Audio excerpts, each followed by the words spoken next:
The court is minded to sentence the convict to death due to the atrocity he committed. The convict has not shown any remorse whatever for his actions. He remained arrogant, cocky, and full of himself without realizing the magnitude of his crime and the effect of what he has done against his people in the southeast. What are you doing here? What are you doing here, Master? What are you doing here? This is the idiot that attacked me. This is the fool that attacked me. That's the idiot that attacked me. That's the fool. Don't touch me. Don't push me. I'm going. Don't touch. Don't touch me. I'm warning you. Don't touch me. I'm warning you. Don't touch me. Don't touch me. Don't touch me. I said don't touch me. Don't. Smart people. If you don't know law, show me where it says you can hold my right hand and press. Show me the law. Show me the law. Show me the law. Not the law.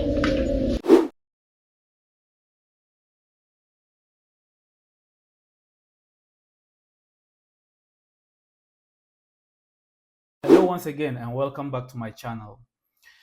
The Nigerian government have sentenced Nnamdi Kanu to life imprisonment. Now, Nnamdi Kanu is a Nigerian Igbo man. He is the leader of the IPOB movement. IPOB stands for Indigenous People of the Biafran Movement. And this movement is a separatist group which seeks to break itself from the country Nigeria to form their own states. So Nnamdi Kanu was the leader of this group. This group was pronounced in 1967. In 1967, when this Biafra state was declared, it consisted about 13.5 million people. Today, as we speak, the Biafran movement is made up of about 60 to 70 million people. This state is made up of mainly Igbos, and there are also other small tribes attached. And Nnamdi Kanu was arrested in Kenya, and there are still some allegations that his extradition process didn't follow the right channel by the Nigerian government. That will be a story for another day. However, Nnamdi Kanu was sentenced to life imprisonment by the Federal High Court of Nigeria. There are claims that there were documents that were signed with the British colonial masters to lease the Biafran states to Nigeria for a period of 100 years, which they claim has elapsed. And now Nnamdi Kanu is the one who is leading the charge to form the Biafran states. That is not his only complaint. Some of the complaints includes that Fulani herdsmen kill the people of the southeast and south-south, right? So the southern part of Nigeria, actually. The Fulani people, Fulani bandits, kill them day in, day out, and the government is nonchalant. The government doesn't listen. The government doesn't take any action, right? So that is why Nnamdi Kanu decided to form his own group, or this is why Nnamdi Kanu started this movement in order to, one, protect his people against Fulani men since the government was not coming to their aid, and also to consequently form the Biafran state, whereby the southern part of Nigeria will form their own state and manage their own affairs, and they will be free from the torture of Fulani herdsmen in Nigeria. However, this document they claim, I have not seen it. I have not seen the document, and I have tried to search for the document online, and it has been to no avail.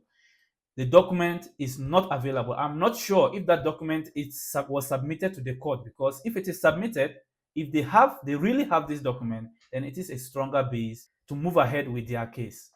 However, as I said, the document have not been seen, have not cited it anywhere. So on the 20th of November 2025, the trial judge read his judgment.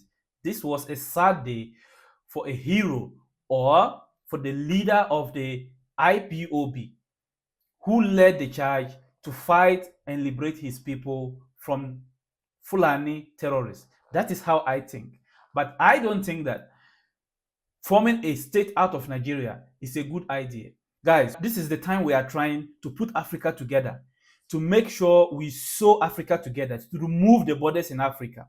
So in no circumstance are we going to be okay with people trying to break apart to create more barriers in Africa or more borders in Africa. I am not for that. I am not for a division of Nigeria. But if his cause was to defend his people from attacks, okay, from attacks of Fulani men, I had no problem with that. My only problem is that what is the government doing? Where was the government? Where is the government? Day in and day out, we hear these stories from Nigeria, and it looks like nothing is being done about this issue. Now, some people will not understand when we say it is not a good idea to break away from Nigeria. And some people don't know, some of you may not know which states form the Biafra state. The Biafra state, if successful, would have consisted about 12 to 13 states of Nigeria. As you know, Nigeria is made up of about 36, 37 states, right? 36 including the capital. And so Biafra would have taken about 13 states out of Nigeria. And these 13 states are made up of about 60 to 70 million people out of the over 200 population of Nigeria. Now, the states included Abia, Akwa Ibom, Anambra, Bayelsa, Cross River State, Delta State, Ebonyi State, Enugu State, Imo, Rivers, and others. And these are the states that houses Nigerian gas and oil. Now you will understand why the government is cracking down on him. Because if the Biafra state splits from Nigeria, they are going to be the host of oil and gas. Nigeria will have no oil and will have no gas. And now this is why I have problem with our leaders. These are the states where these resources are found. The first thing these governments need to do are to develop these areas. But instead, they abandon these areas and go to develop where they call the capitals and other places, leaving the people in these regions impoverished. And that is where I have a problem with our government. Even in Ghana, if you go to where they mine gold, where the gold mines are found, the regions where the gold mines are found, they don't have good roads, they don't have good hospitals, they don't have good drinking water, and the people are in serious financial crisis. Meanwhile, tons of gold are being exploited from these states and exported to other countries, and the proceeds from these golds are used to develop other states, like especially the capitals. So how will you feel if you are living in a state where these resources are being taken and used to fund other states, are used to fund other regions to make them look nice, and the people live good lives while you are impoverished? God has placed us in Africa for a reason. All the minerals and the resources of the world are deposited in Africa. So instead of us to use these resources to develop Africa, we exploit them and we export them to other countries to develop their countries while we stay impoverished. And that is the same thing that is happening in Nigeria. So you can understand why the government is cracking down on Nnamdi Kanu. Anything that will take the oil away from Nigeria will attract the wrath of the government. So why don't you go to these states, make them feel comfortable, make them feel that yes, the resources are located here for a reason and they must enjoy the fruit of the resource exploitation. So the separatist group of Biafra, if it comes into fruition, it will take about 28 to 29% of Nigeria's population and about 20% of Nigeria's entire land.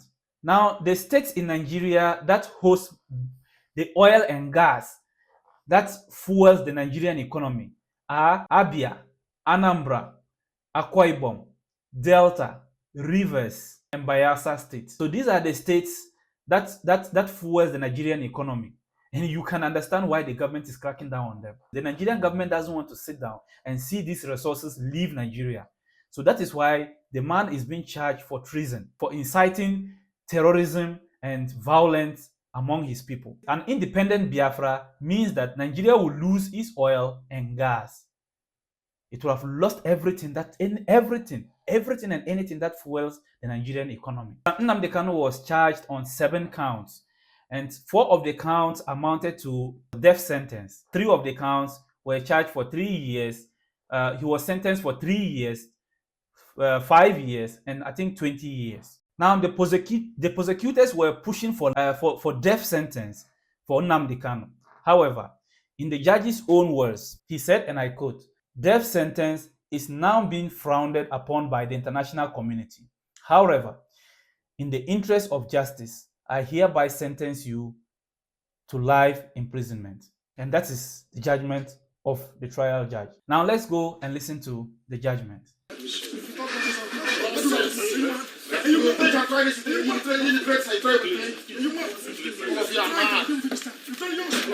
What's this one doing here? What are you doing here? What are you doing here? What are you doing here? What are you doing here? What are you doing here? This is idiot that attacked me. This is the fool that attacked me. That's the idiot that attacked me. That's the fool. Don't touch me. Don't push me. I'm going. Don't touch me. I'm warning you. Don't touch me. I'm warning you. Don't touch me. Don't touch me. Don't touch me. I said, don't touch me. Don't. Let him go by himself. Smart people. You don't know law. Show me where it says you can wear my right foreign address. Show me the law. Show me the law. I want to show me the law. You don't know law. They are demoting you. You are writing rubbish. Show me the law. Unaddressed affidavit. You say you were giving their job for them. I'm going to punish you now and forever. Any judgment, let it be on record. Any judgment given in this court is rubbish. Ask him where is the law. Ask for what to show. Where is the law? Where is the law?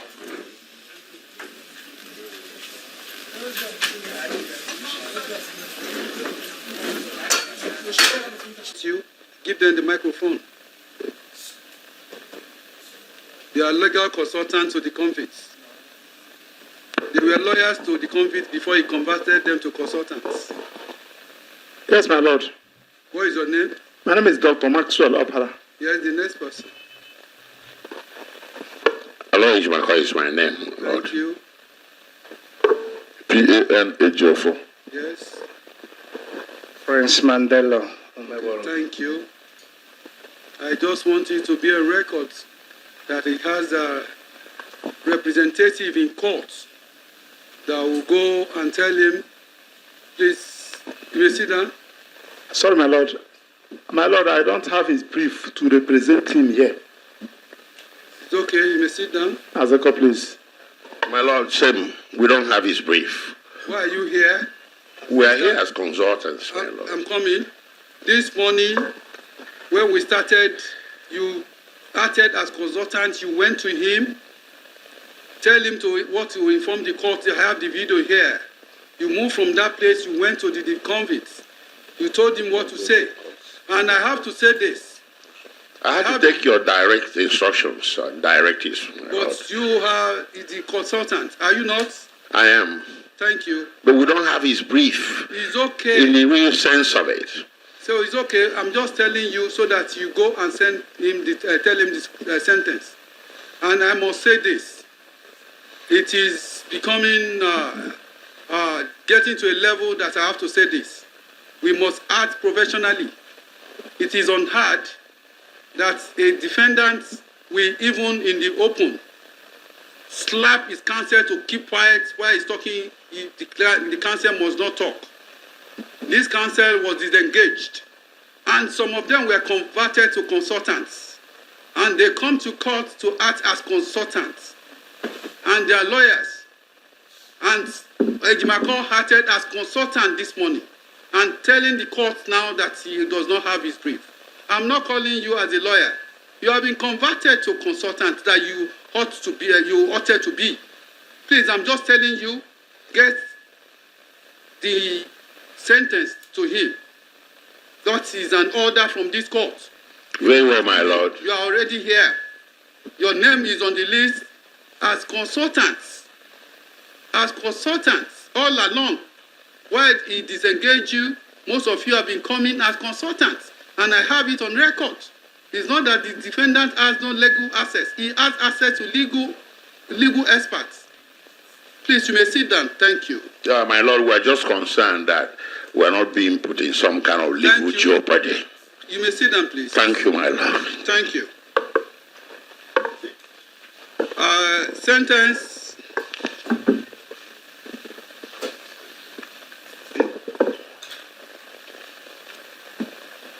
I read the entire file from the time the matter started in 2015. No doubt, the convict has not acted well throughout this period.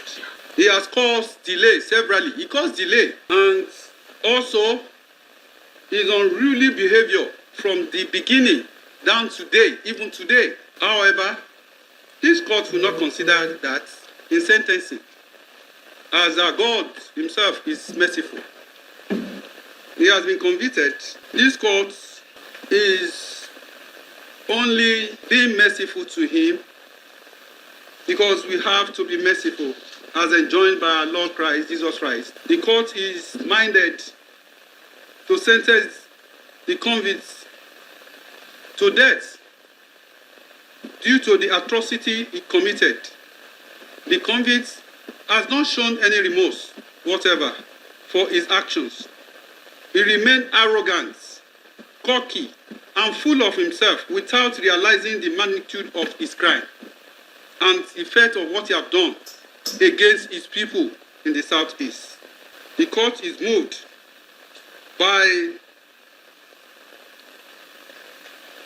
chapter 23, verse 23 of Matthew, in the book of Matthew, to the effect that, "Woe unto you, scribes and Pharisees, hypocrites, for you pay tithes of mint and anise and cumin, and has omitted the weightier matter of the law, judgment, mercy, and faith.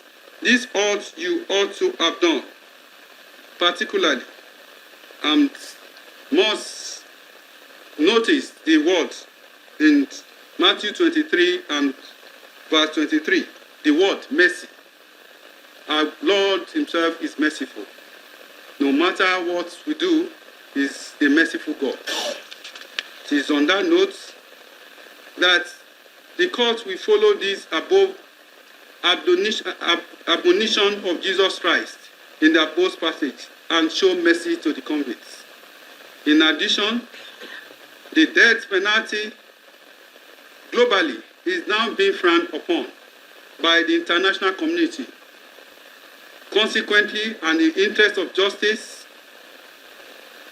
I hereby sentence the convicts to life imprisonment for the said counts 1, 4, 5, and 6 instead of death sentence. Life is sacred to God. With respect to count 3, he is hereby sentenced to 20 years imprisonment without no option or fine. For count 7, he is sentenced to 5 years imprisonment without no option or fine. To extend the mercy, I hereby order that the sentence shall run concurrently. Now, so he was sentenced to life imprisonment on 4 counts, right? And the other 2 counts was 20 years and 5 years respectively. So that is 25 years imprisonment. That is how Nnamdi Kanu's advocacy is coming to an end. But is it really coming to an end? Because the judge gave them 90 days to file an appeal. So if after 90 days there is no appeal, then the judgment will start, or Nnamdi Kanu will start his life sentence. Now, my issue is this. The whole world is watching Nigeria, right?